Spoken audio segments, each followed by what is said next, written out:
It's quarter-final time at the Australian Open, and we've arrived here with a lot of the big names in the draw.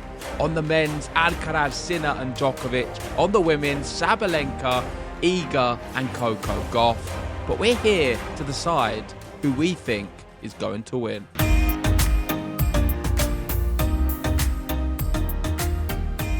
That's right, quarter-final time at the Australian Open, and it can mean only one thing. It's time for GTL's predictions. We will be going head-to-head, so make sure you play along at home and tell us who you're picking and the set score, and then we'll come back and see how many points we've all got at the end. I'm excited for this one because we've had some players coming into some really hot form in the fourth round. Some players too tired from too many 5-set matches.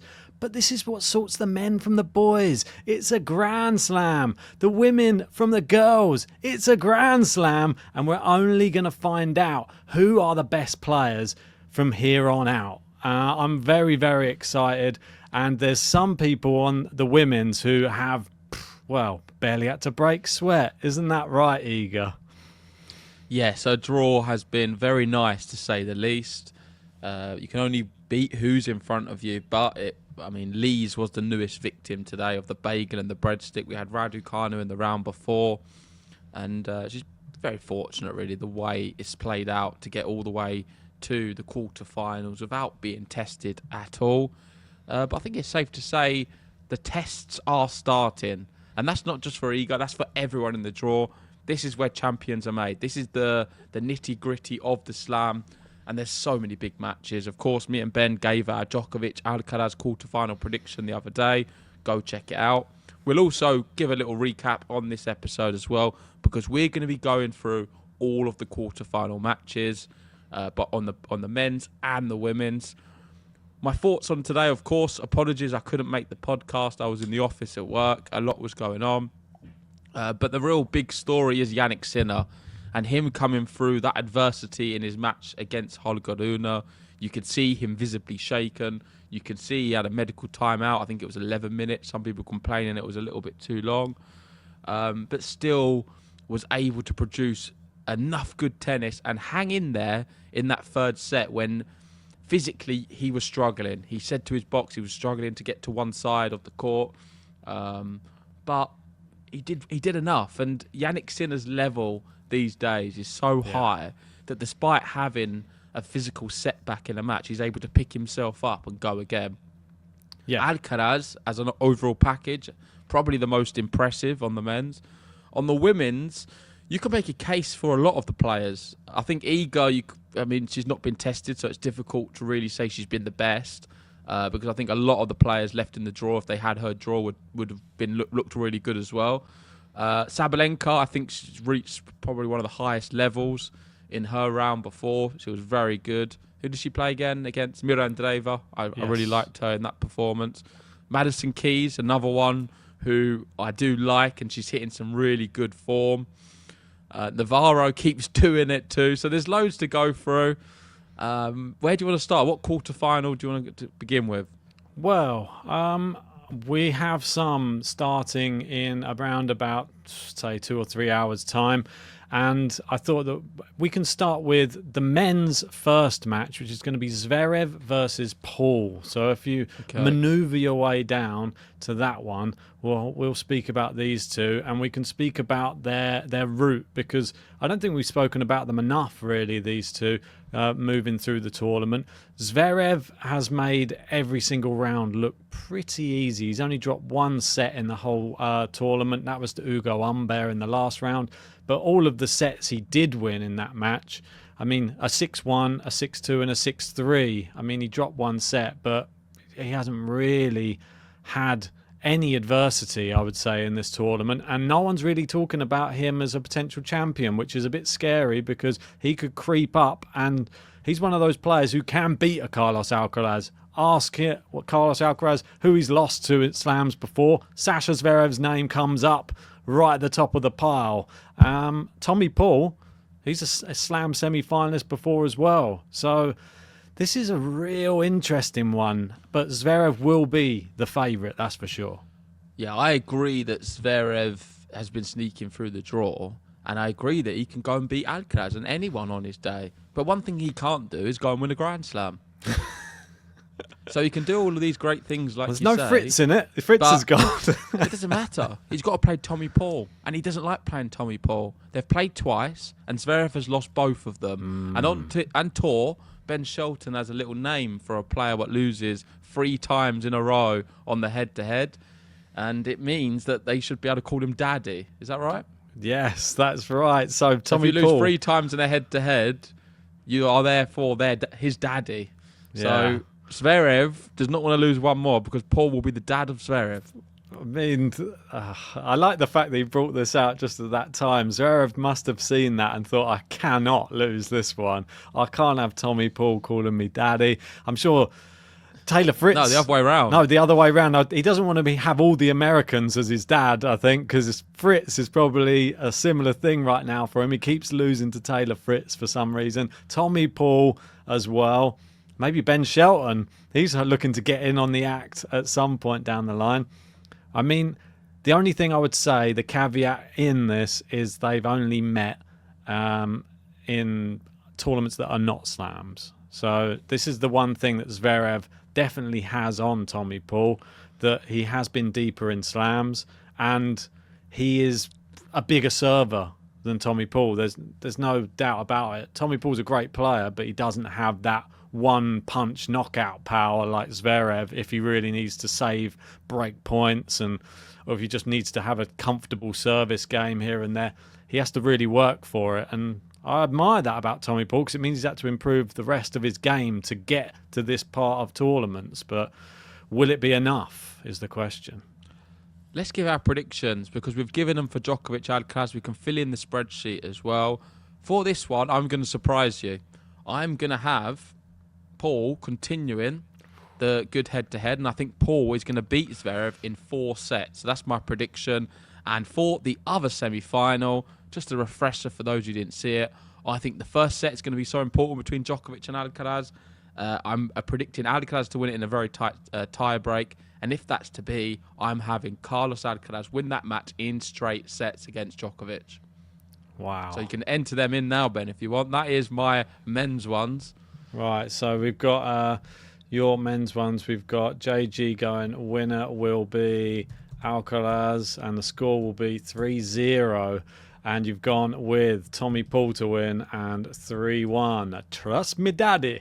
That's what they say. That's what we're going to get there. I'm actually going to be going for a very, very close match with this one. And I think it's going to go the other way. But I'm going to go Zverev in 5.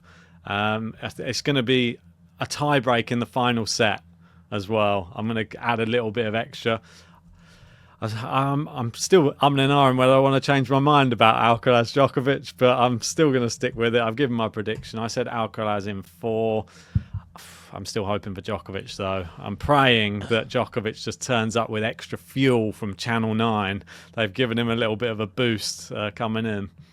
Yeah, and if you guys want to see our full preview on that match, go check it out on the channel. We did an extensive preview on Djokovic Alcaraz. Do we stick with this day and go to the women's or finish off the men's? Yeah, let's go to the women's for the first day. And we've got Coco Gauff versus Badosa. That is kicking off all of the quarterfinals. I'm super excited for this one. This one, I'm actually a bit worried because Coco Gauff is my winner of the tournament. And Badosa is a very dangerous opponent. We saw how she's been playing in this tournament. She looks like a lady, rejuvenated. And the way that she won her last match against Danilovic was very impressive as well. Straight sets win. Still, you're going to say, I know what you're going to say, not the hardest route. But she still did it impressively.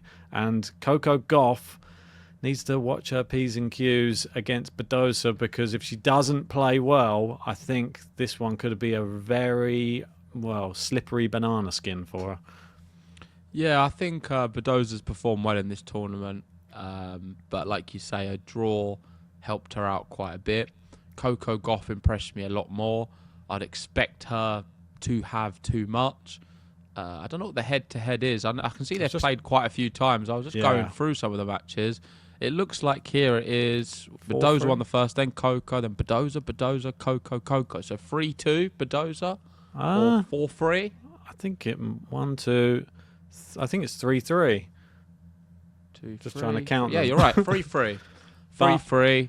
And quite close the last match. It was actually a 3-set match that Coco won in China, in Beijing, in the semi-finals last year. So that makes it more tasty, this matchup. Gauff won the last 2, though.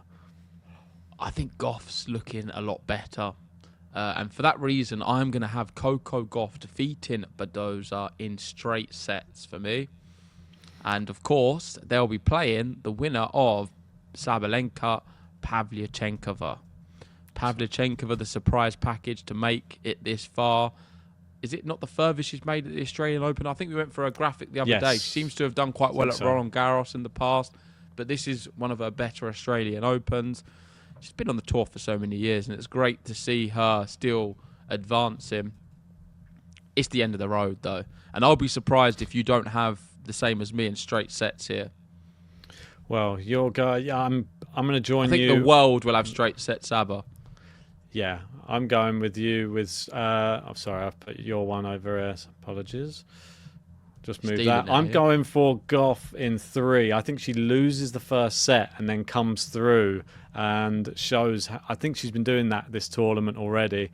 And I don't think she minds losing the first set these days. She's happy to just drop one and then she comes back, shows her fighting spirit. I just want to make sure I didn't put yours in as mine on this one. No, I didn't. Okay, that's good. Right, just to check.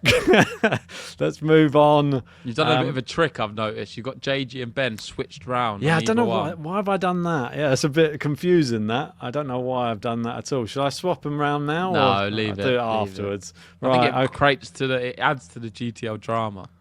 That's it. Confusion. There's plenty of that, let me tell you. And there's going to be... Let's stick with the women's as well, as we're already on the women's. This next one is a very, very interesting matchup. Keys Svitolina is one of the hardest ones to call, I think. And it's all dependent on if Madison Keys can keep her run of form going. Because the way she played against Rybakina was incredible. It's like some of the shots she's hitting. She was doing winners off of just walking like backwards. She was walking back because the ball was flying at her and she was just flicking it and it was just flying off for another winner.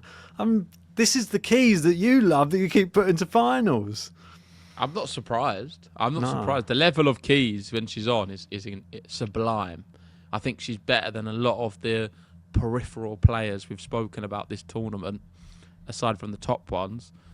One thing about Svitolina, though, and this is in Keys' favour, is that Keys is American and not Russian.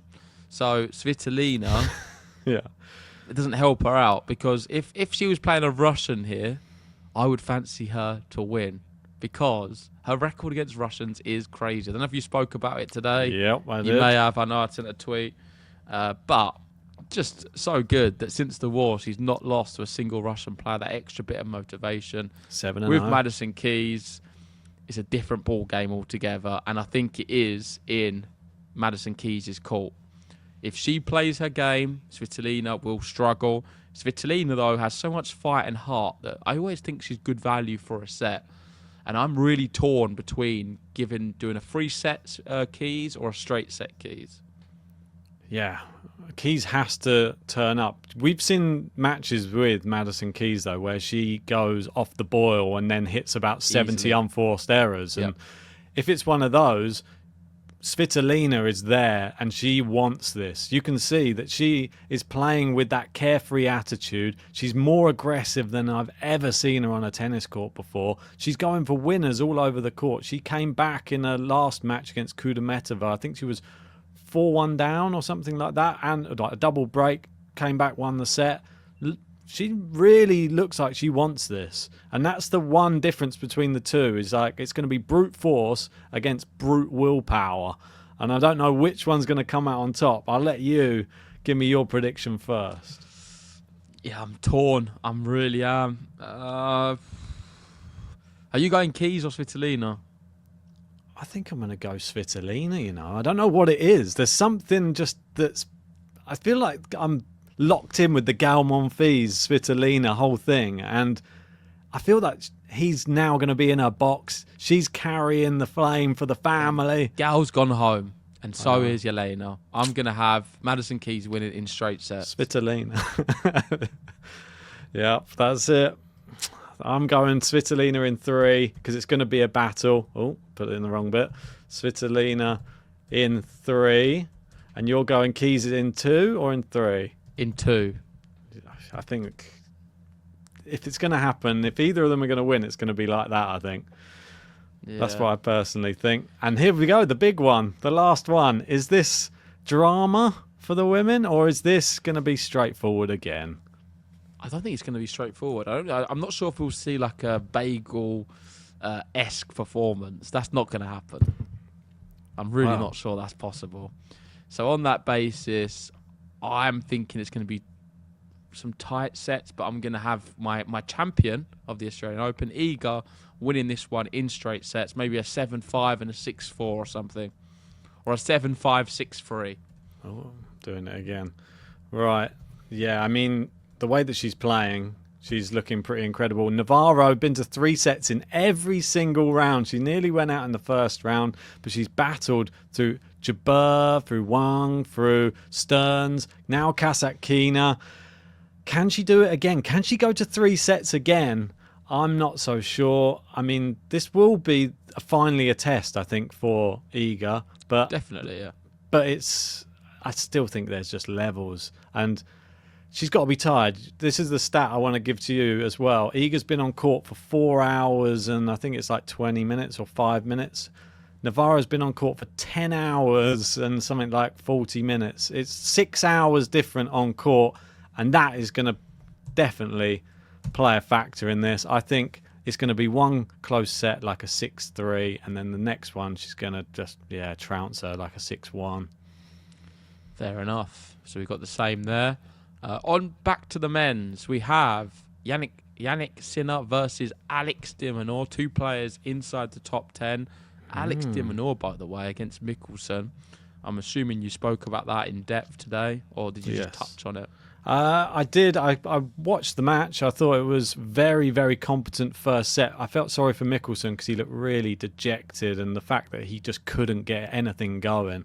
Credit to de Minaur, though. He was brutal in that first set with the bagel.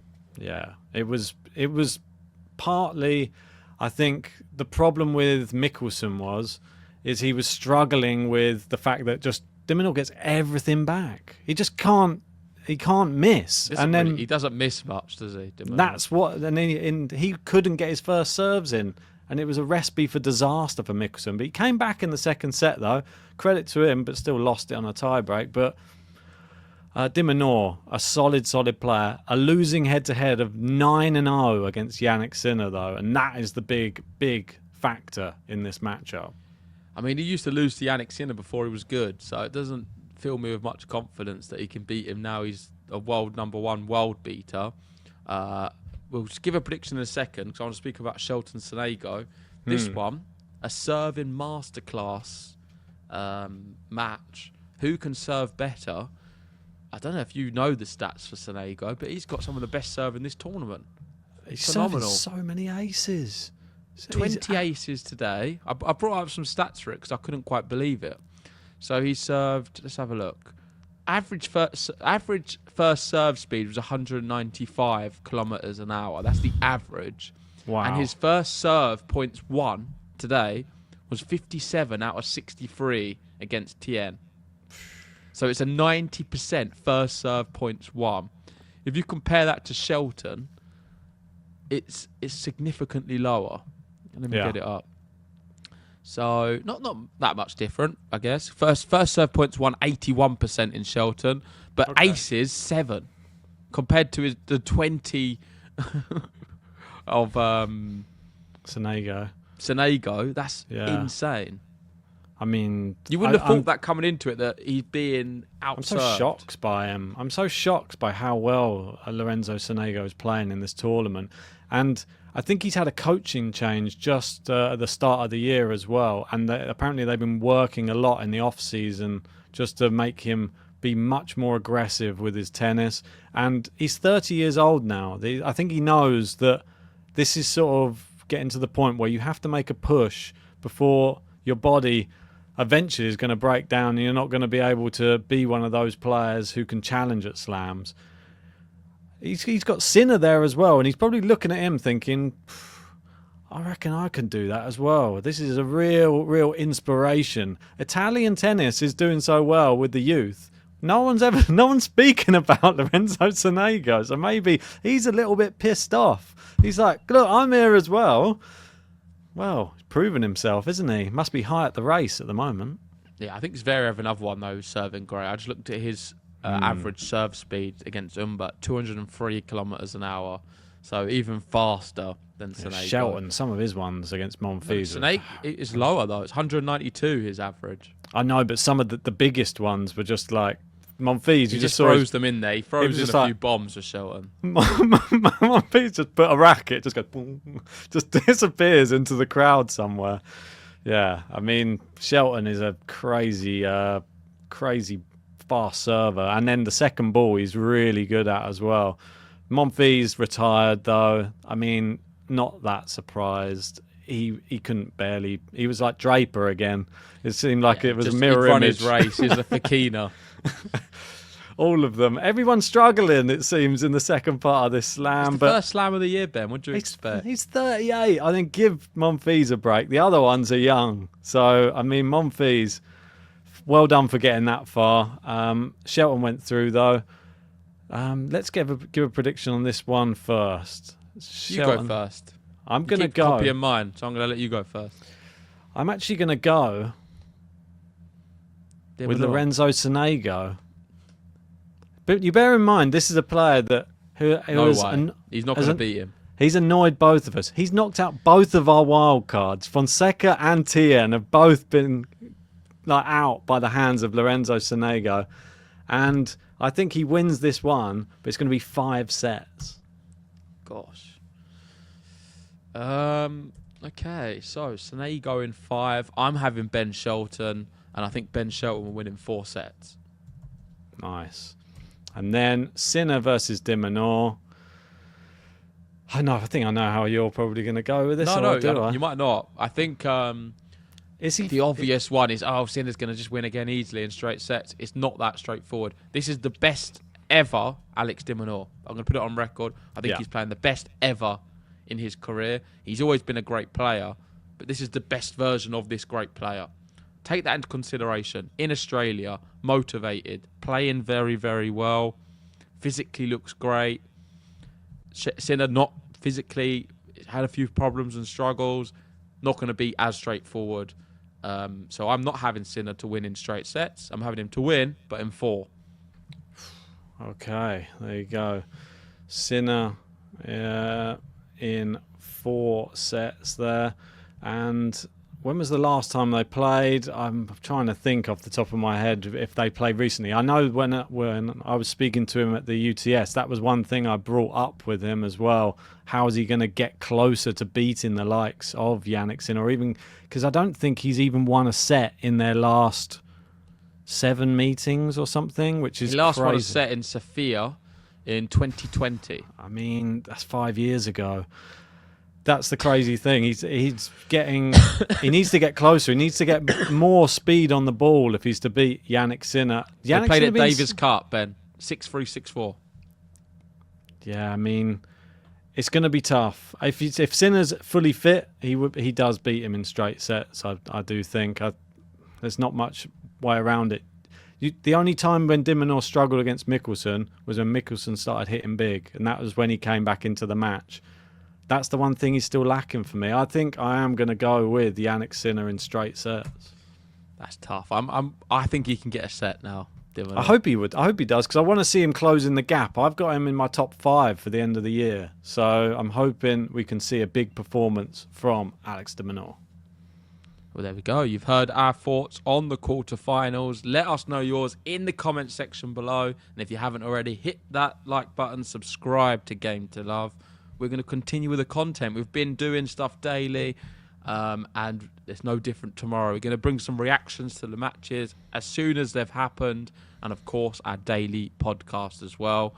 I think the daily podcasts are going to slow down more. It's going to be focused on the previews because there's not so many matches left as we're reaching the back end, but we're still going to be keeping up with the content. So the best place to be is on Game to Love, on Spotify, on YouTube. You know where we are. Yep. One last word before we wrap up. If you're out there and you're a Djokovic fan, next time we see each other, the match will be over. I'm hoping that we're celebrating together. Cringe. Like Elon Musk with Novak Djokovic. No, big up Elon as well. That's it. Good night, everyone.